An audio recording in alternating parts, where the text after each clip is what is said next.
Trendsetters. Welcome to the Elevating Aesthetics Podcast. I'm Brittany Perez. And I'm Megan Diaz. And today we're all the way in Houston with our friend Cheryl. So glad you're here. It was such a surprise. How cool is this? Cheryl wears many hats. She is a national speaker. She owns multiple practices. She has a training academy. Tell us a little bit about yourself.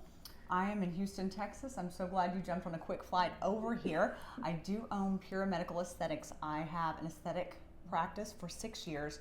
About 4 years ago, we opened Aesthetic Nation Institute, and that is also our training facility. It's accredited upstairs. We are actually in a training program right now, so I slipped away for lunch. With Texas regulations, I know it's so much different than our regulations in Florida.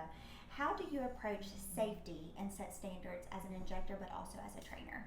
We just talked about this. I find that it's something so vital to the aesthetic industry.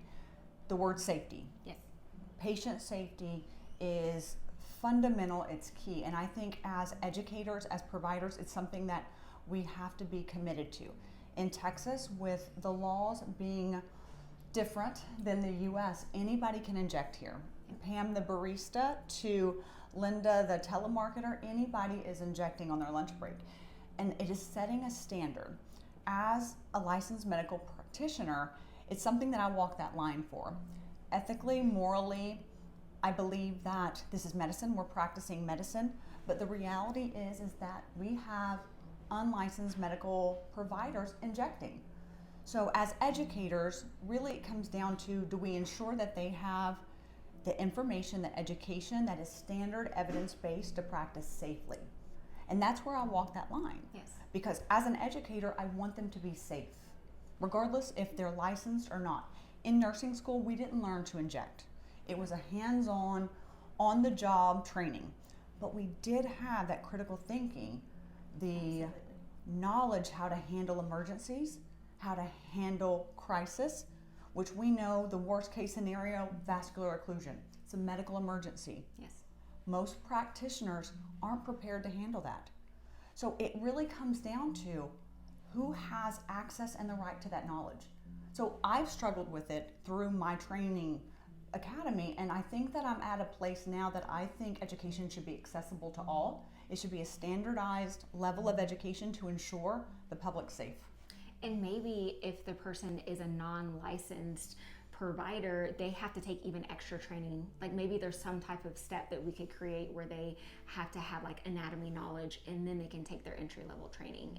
If Texas maybe could pass something like that. What are you doing to kind of help lobby for that, or what could other people do to help lobby? There's a couple initiatives that I've started that's really passionate and close to my heart. The first one is aligning with Dr. David Sadat. We have a cadaver course. It's a roadshow coming up. We had Raise in March. We had Cadaver in March as well. I'm trying to remove those barriers and make it more accessible to all injectors, regardless of license.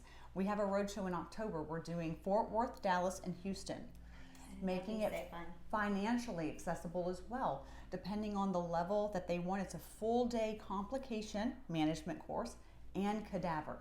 So we're trying to ensure that all providers have access to this level of knowledge, just basic knowledge to be safe. Yes. That's the first initiative. And then additionally, we're trying to establish, we're about 3 months into a network. It's called a 911 network. Okay. It's a national initiative to ensure if I have a practitioner that is in Pensacola, they can reach out to Mila and say, I have a medical emergency. Yes. Will you be a resource? I want to have a site in multiple states for this to ensure that there is a resource. Oftentimes they can't recognize it. And when they do, who are they going to turn to? They're shamed, they're shunned from the aesthetic community because they're unlicensed. But is that the industry we want to propel forward? Right. Do we want to ensure that they have access to providers like us that are licensed that can help direct and guide them to improve patient outcomes? So those are two initiatives that are really close to my heart that we're working on.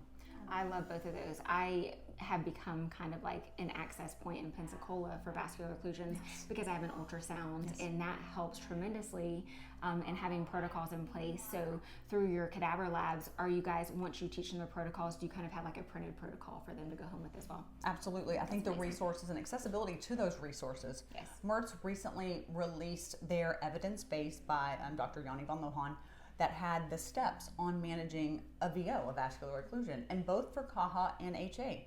And I posted that on my Instagram, and I think we got over, I think it was 15,000 likes this last time I checked. That's the response. People want that. They need that. Yes, it's necessary. necessary. We have one printed in our clinic in the cabinet, and you wouldn't believe the people when we open it. They're like, "Oh, we need to put that in our clinic because it's so important." It is. And people that have been injecting for 5-10 years that have never like even gone through a VO mock, protocol. So it's definitely needed. I agree. I love that you are prioritizing safety, whether they're licensed or not, just to make sure that the patients here are safe and that they're taken care of. And honestly, some of the newer providers, even if they're not licensed, they may not know the anatomy, and that is an eye-opener for them to come to your class and they're like, wait, maybe I don't know as much as I thought I did, and then they can kind of learn more and kind of get down to what they need to know. Yes. The less we know, the less fear we have.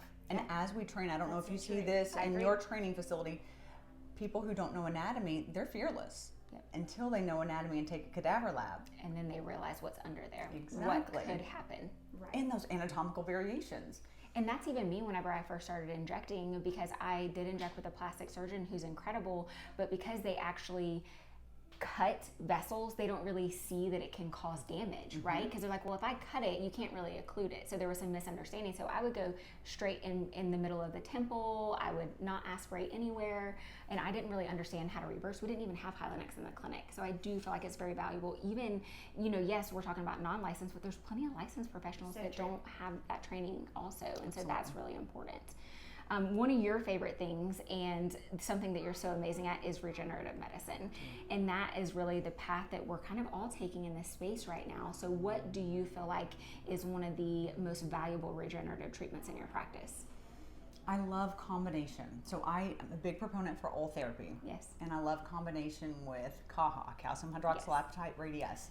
I think treating multiple layers of the skin, so we age on 5 layers, let's exclude the temples, but those 5 layers, I think we have to address them. Yes. And knowing when to do the treatments, what we're stimulating. Are we stimulating fibroblasts? And this is a very interesting topic because now I'm having the conversation about hormones. Yes. GLPs have impacted the way we have neocollagenesis. Yep, we were talking about that today. Hormones are impacting the way women can produce collagen and elastin and regenerate. Yes. So we're having this extensive functional conversation to ensure that we can meet the patient's expectations. I can tell them you're going to get a wonderful outcome, but if they're not hormonally optimized, they're going to have subclinical results. So I think having those conversations are vital to patient satisfaction and retention. Yes, absolutely. And, we've kind of been having conversations about GLPs and the effect on the ability of your body to stimulate fibroblasts. Like if we're waiting to start biostimulators once they're already on GLPs, are they getting the same effect? And I love priming, this idea of priming the skin and getting them to a position that they already have that fibroblast activity, because we know as we age, fibroblasts become senescent, they go to sleep. Yes. So priming the skin and ensuring that they're ready for that regenerative neocollagenesis. I love that. What advice would you give to a newer injector? I love this. Somebody asked me this recently. I was on another podcast, and the advice that I would give is don't let other people define you, determine your path. Know who you are, establish your mission, surround yourself with a tribe that wants the best for you. Now, my entry into aesthetics was not a great one. I call it the ugly industry, and it wasn't welcoming. I spoke on stage with some really great people I looked up with, KOLs, and I was ostracized. And I've talked on stage about this. I did not know that. It's true. And they were not warm, they were alienating. And on that stage, that national stage, it was a huge conference. There were about 2,000 people in front of me. I made that moment a defining moment in the trajectory of my career, and I said, I will never make anybody feel that way. I will be a welcoming place for people to come get knowledge. I will empower others. I will ensure that they're successful. So don't let other people define you, determine your path. If it is your mission, your vibe attracts your tribe. Yes. So surround yourself with people, like-minded people who want the best for you, and let go of the ones that don't. Yes, being a mentor is so important. We actually spoke about this on one of our previous podcasts. I entered into the industry to Brittany. One of That's the best all I know. mentors. One of the best. And so Absolutely. I definitely feel for newer providers that don't have someone to lean on, because there's so many times during the day, even after 2 years, that I'm like, hey, what do you think about this? I run ideas and bounce things off of her constantly. So to not have that, that's scary. So I'm really glad that you are a mentor to others. And as a leader, and you're a leader in this industry, I think it's our responsibility to empower others, Yes. to guide them, because a great reflection of how successful I am is somebody superseding me. If I can instill knowledge and they go take that and they reach over what I expected for them and they are successful, then I've done a wonderful job as a leader and as a mentor. So I think that that's a defining moment Yes. in leaders, really their journey, to say, okay, I did something good. I was just talking to Haley yesterday about people kind of coming through the business, and ideally as a business owner, you want to train people to stay. But ultimately, because I've had some people that I have poured into, whether it's time, financially, in multiple different ways, and they've taken a break from the practice for whatever reason, but I will never regret pouring into someone. I will never regret mentoring someone, because that is where my passion lies. And so I hope that everyone stays at Mila forever, but we just know that it's life. And sometimes we have different seasons of life that we get pulled away, but I agree with you. If we are able to make someone better than us, like, we've done our job. We have, and you're a pedestal for others.